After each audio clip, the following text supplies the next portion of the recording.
थे 3 दोस्त, माधुरी, नव्या और गीता, जो बैठकर बातें कर रहे थे। अचानक से वहाँ पर एक कंगन बेचने वाला आया। कंगन, रंग बिरंगे कंगन।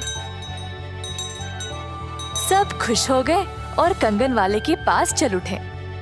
पर माधुरी उदास थी क्योंकि उसके पास कंगन खरीदने के पैसे नहीं थे। नव्या और गीता ने देखा कि माधुरी निराश थी तो उसके पास मुड़कर वापस गए और पूछा कि क्या हुआ। नव्या, मेरे पास कंगन के लिए पैसे नहीं है। कोई नई बात है क्या? तुम तो हमेशा यही कहती हो। अरे माधुरी, बुरा मत मानो, धीरे धीरे पैसा जमा कर कर तुम बाद में भी खरीद सकती हो। मैं भी उसी समय खरीदूंगी। चलो, जब तक तुम्हारे पैसे जमा नहीं हो जाते हम इंतजार करेंगे। माधुरी ने अपने सहेलियों को अलविदा किया और घर की ओर चल पड़ी। घर पर उसकी माँ ने देखा कि उसका मन कुछ ठीक सा नहीं लग रहा था। क्या हुआ मेरी बच्ची? माँ, बाजार में एक कंगन वाला आया था। सब लोगों ने खुशी से कंगन खरीदे। अगर हमारे पास काफी पैसे होते तो आप भी मेरे लिए खरीदते ना। हाय मेरी बच्ची, चिंता मत करो। तुमको पता है असली धन क्या होता है? एक दयालु दिल और दूसरों की मदद करना, और इससे हम कुछ भी पा सकते हैं। ठीक है बेटा। अपनी माँ की बातें सुनकर माधुरी को अच्छा लगा और उस रात वह शांति से सो गई। एक दिन माधुरी और उसकी सहेलियां बातें कर रहे थे जब उन्होंने एक गधे को भारी लकड़ी उठा ले जाते हुए देखा। माधुरी ने गधे की ओर देखा और अपनी माँ की बातों को याद किया। माधुरी गधे का बोझ हल्का करना चाहती थी। अपनी सहेलियों से भी मदद मांगा। छी छी, ये गधा कितना गंदा है, मैं इसके पास भी नहीं जाऊंगी। माफ करना माधुरी, मेरे कपड़े नए हैं तो मैं नहीं आ सकती। माधुरी ने अब गधे की मदद अकेले ही करने का निर्णय लिया। यह तो काफी मुश्किल काम था, पर फिर भी उसने किया। इसी दौरान एक बूढ़ी महिला वहाँ पर अपने गधे को ढूंढते हुए आई। ओ बिल्लू, रुक। बिल्लू, मैं तेरे पीछे और नहीं दौड़ सकती। बूढ़ी महिला को पता नहीं था कि गधा एक ही जगह खड़ा हुआ था। जब वह पास आई तो उसने माधुरी को गधे के पास देखा। अरे बेटी, कौन हो तुम?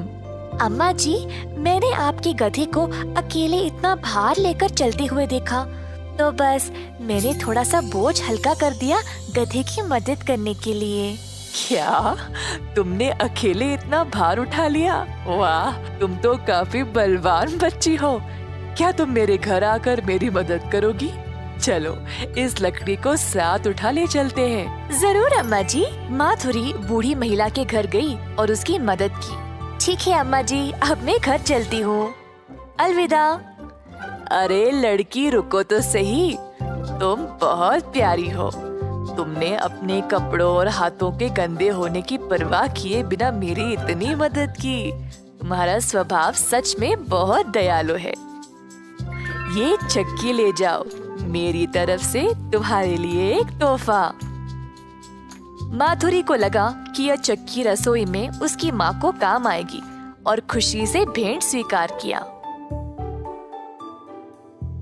प्यारी बच्ची, यह कोई साधारण चक्की नहीं है, ये जादुई चक्की है। इस चक्की से तुम कोई भी खाने की चीज पा सकते हो और केवल तुम ही इसको रुको रुको कहकर रोक सकती हो। की बातें सुनी और वहाँ से चली गई। घर जाकर अपनी माँ को सब कुछ बताया। माधुरी की माँ उत्सुक थी चक्की के जादू को देखने के लिए। गिरक कर बोली, ओ जादुई चक्की, हमें खाने के लिए चावल दे दो। ऐसा बोलते ही चक्की चलने लगी और उसमें से चावल के दाने निकलने लगे। दोनों माधुरी और उसकी माँ यह नजारा देखकर आश्चर्यचकित रह गए। चक्की चलती गई और सारा कमरा चावल से भर गया। माधुरी की माँ को अब फिक्र होने लगी। अरे माधुरी, हाय, अब हम इसको रोकेंगे कैसे? जी माँ, मुझे पता है इसको कैसे रोकना है। ओ जादुई चक्की, तूने काम किया सही, बस रुक जा अभी। ऐसा बोलते ही चक्की रुक गई। अरे बेटी, अब हम इतना चावल का क्या करेंगे? अरे हाँ, हम इसको बाजार में बेचकर पैसे कमाएंगे। तो दोनों गए बाजार और चावल को बेचकर अच्छा पैसा कमाया। कई दिनों तक उन्होंने चावल, अनाज, गेहूं सब बेचकर खूब धन कमाया। माधुरी की माँ ने माधुरी के लिए वो सारी चीजें लाई जो उसको चाहिए था।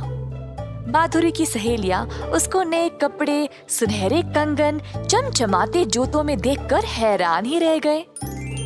इस कहानी से हम ये सीखते हैं कि जब हम दूसरों की मदद दिल से करेंगे तो उसका इनाम कई गुण ज्यादा होकर वापस हमारे पास ही आता है।